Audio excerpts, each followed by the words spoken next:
Bom dia, querida classe, dia a dia com Jesus, domingo geladinho, esses dias que tem sido de frio, né, aqui pro nosso padrão carioca de Rio de Janeiro, né? Tudo bem com vocês? Bom, hoje a gente vai estar indo para a segunda aula da nossa classe nesse segundo semestre 2020. A primeira foi há 2 domingos, né? Pastor Henrique falou sobre o primeiro mandamento. Então, nesse semestre, nessas primeiras 10 aulas, a gente vai estar falando sobre os 10 mandamentos. Domingo passado a gente teve conferência missionária, então a gente pulou um domingo nessa nossa sequência, mas hoje a gente continua com o segundo mandamento. Então, o primeiro mandamento que o pastor Henrique ensinou pra gente na aula dele foi: não terás outros deuses além de mim. E hoje a gente vai para o segundo mandamento, que pode ser resumido, conhecido assim como: não farás para ti nenhuma imagem. Então, vamos ver o que está escrito sobre isso. Êxodo, capítulo 20, versículos 4 a 6.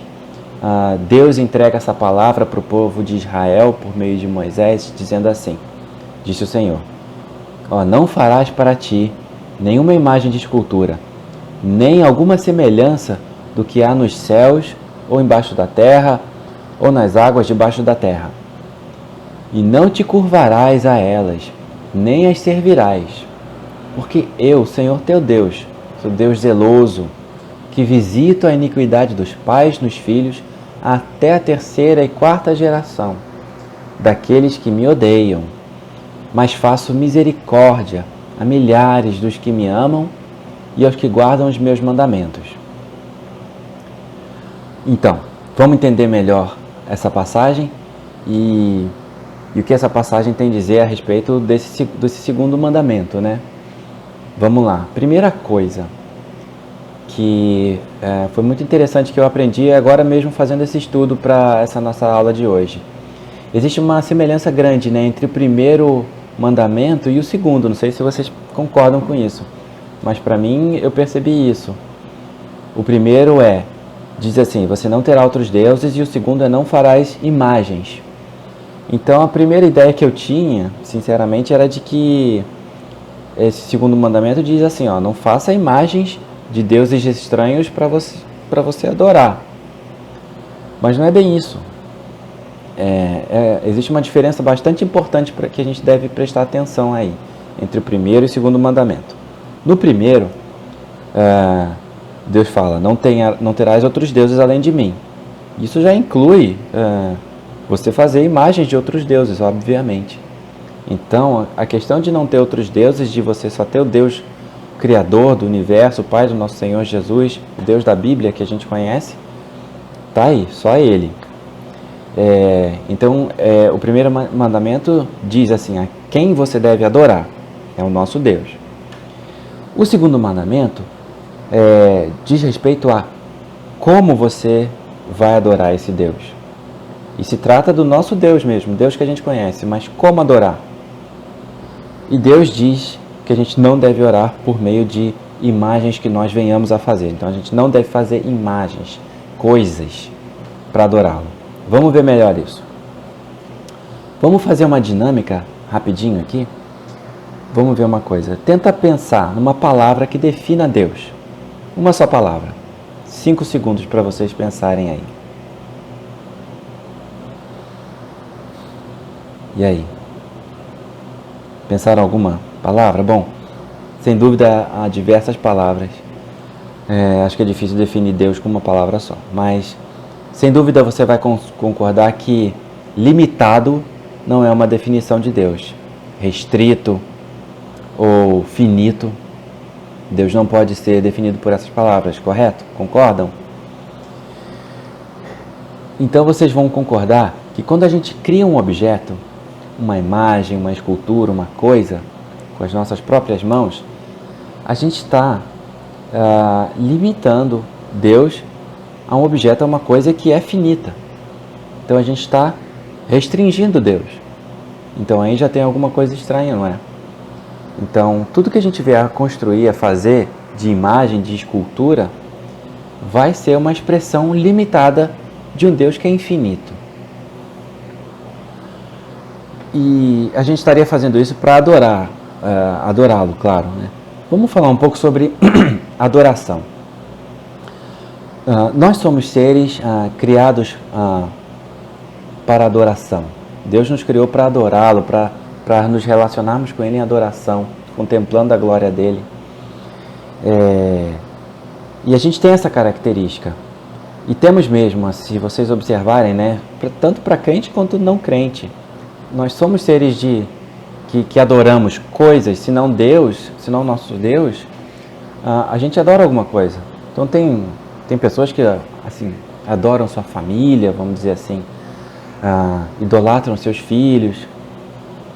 Ou muito comum ter gente que diz assim, meu clube de futebol, meu time é minha vida. Eles adoram o time. E assim vai. Minha paixão é o esporte, minha paixão é viajar. Percebam bem, ninguém está dizendo que essas coisas são erradas, o que a gente não deve gostar de fazer, de ver um futebol, etc., ou amar a nossa família, obviamente. A gente está falando de adoração, que tem uma conotação diferente. Então nós somos seres adoradores, a gente tem isso na nossa natureza.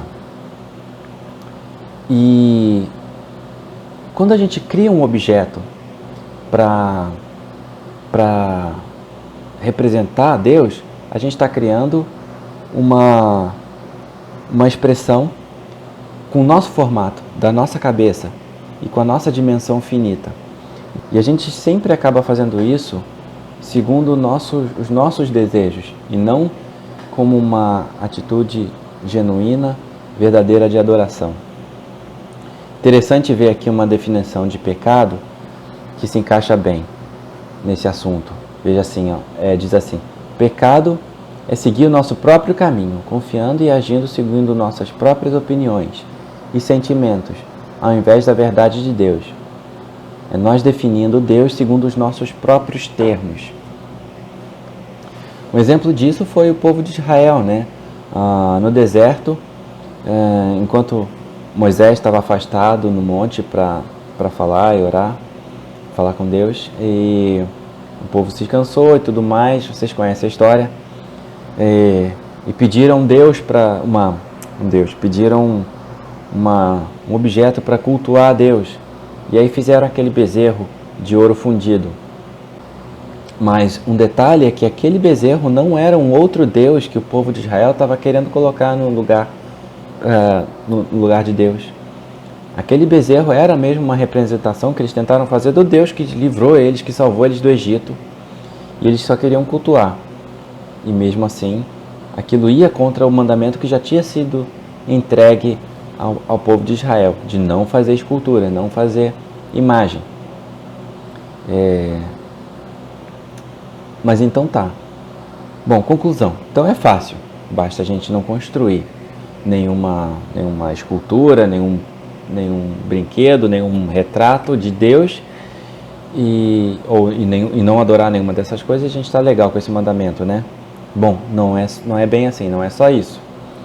Porque essa ideia vai além, né, dos objetos assim, físicos e táteis, né, que a gente possa tocar.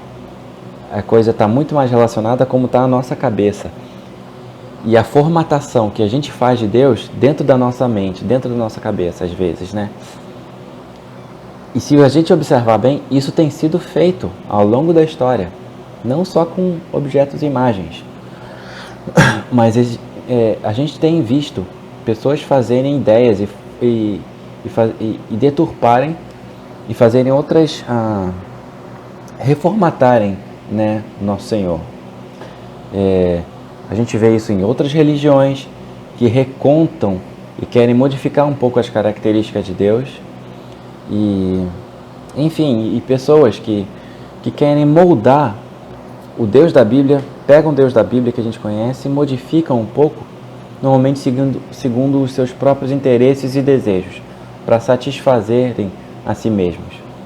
Então, esse é o risco que o Senhor previu quando deu esse mandamento. Ele sabia que isso ia acontecer com o nosso coração. Ele sabe que isso acontece quando a gente tenta reformatar à imagem do nosso Deus.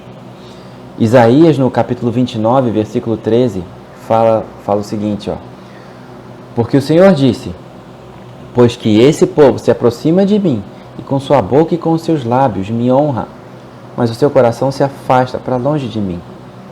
E o seu temor para comigo consiste só em mandamentos de homens, em que foi instruído. A violação desse mandamento traz consequências não só para nós, como também para nossos filhos e netos e gerações seguintes. E é isso que fala no versículo que a gente leu lá no começo. Então, as consequências elas duram algumas gerações. É importante frisar isso, que quando Deus fala assim, ó, deixa eu voltar aqui, ó, não te encurvarás nem te servirás, não, essa parte aqui, ó, porque eu visito a iniquidade dos pais nos filhos, até a terceira e quarta geração daqueles que me odeiam. Não se trata de uma ameaça que Deus faz, dizendo assim, ó, vou punir vocês caso vocês façam imagens. Não é isso. É uma advertência que o Senhor está nos dando de que se esse erro for cometido, ele vai entrar e vai durar algumas gerações. Então é uma advertência para que a gente tenha muito mais cuidado ainda. É uma noção que Deus dá da gravidade da questão. E o mesmo vale para o contrário. Vejam só que Deus diz assim, ó, e eu faço misericórdia a milhares dos que me amam e aos que guardam os meus mandamentos.